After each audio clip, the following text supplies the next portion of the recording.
The Art of War by Sun Tzu, translated by Lionel Giles. Part 7. Maneuvering. Sun Tzu said, "In war, the general receives his commands from the sovereign. Having collected an army and concentrated his forces, he must blend and harmonize the different elements thereof before pitching his camp. After that comes tactical maneuvering, than which there is nothing more difficult. The difficulty of tactical maneuvering consists in turning the devious into the direct, and misfortune into gain. Thus, to take a long and circuitous route, after enticing the enemy out of the way, and those starting after him, to contrive to reach the goal before him, shows knowledge of the artifice of deviation.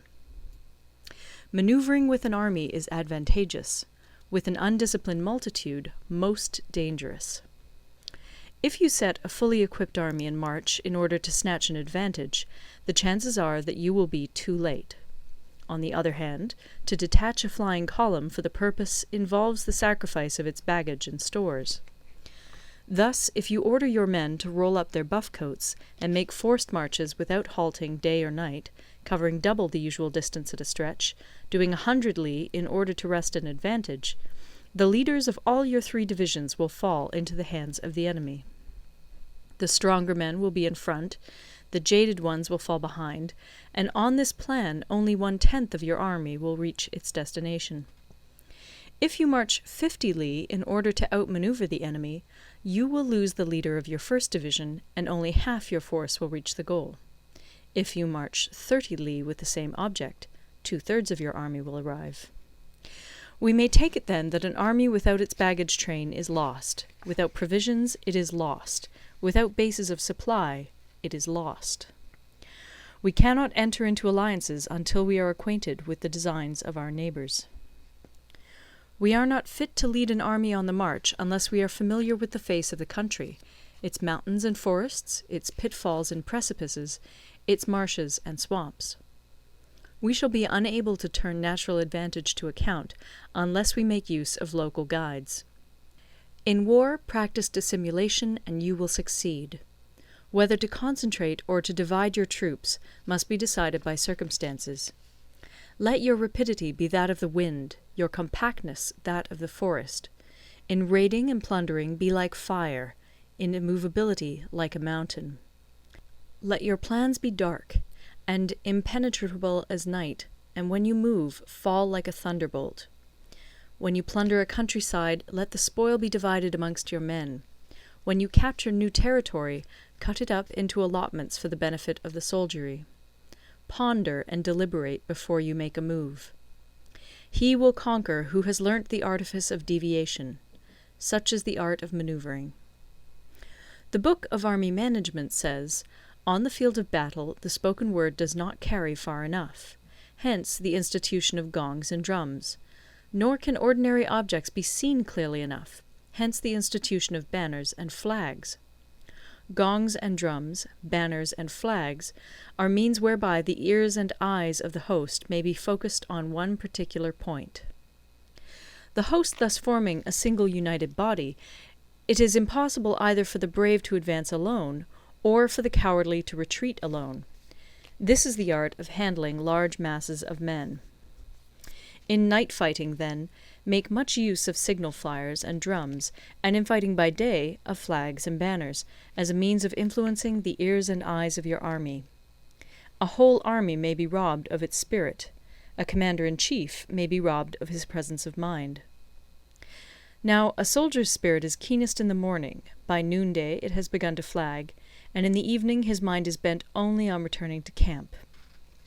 A clever general, therefore, avoids an army when its spirit is keen, but attacks it when it is sluggish and inclined to return. This is the art of studying moods.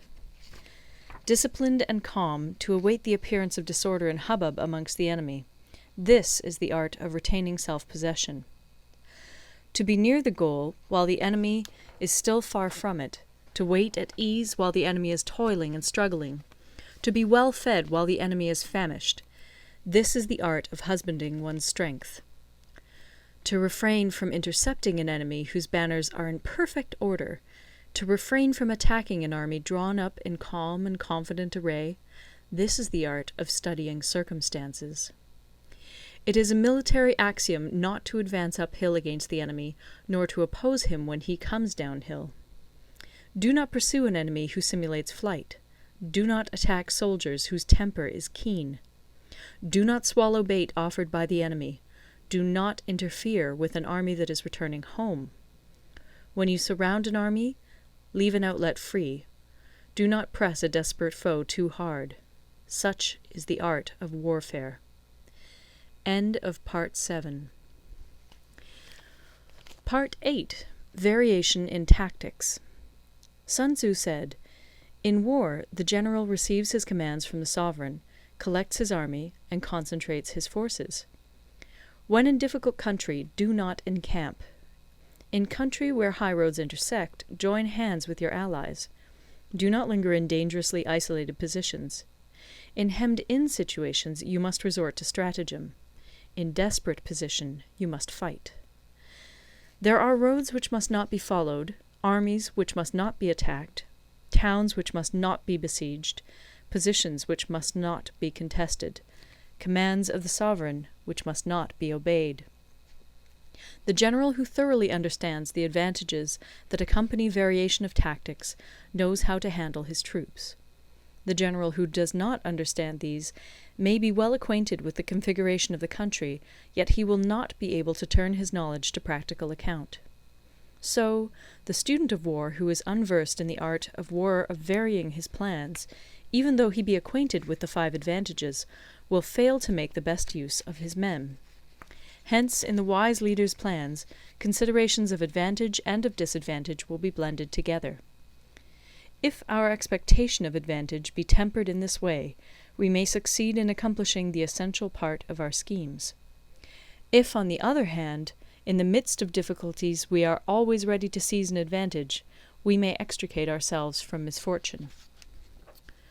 Reduce the hostile chiefs by inflicting damage on them, and make trouble for them, and keep them constantly engaged. Hold out specious allurements, and make them rush to any given point.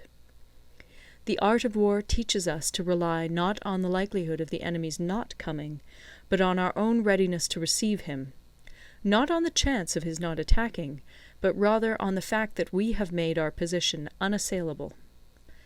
There are 5 dangerous faults which may affect a general. 1. Recklessness, which leads to destruction. 2. Cowardice, which leads to capture. 3. A hasty temper, which can be provoked by insults. 4. A delicacy of honour, which is sensitive to shame. 5. Over-solicitude for his men, which exposes him to worry and trouble. These are the 5 besetting sins of a general, ruinous to the conduct of war. When an army is overthrown and its leader slain, the cause will surely be found among these 5 dangerous faults. Let them be a subject of meditation.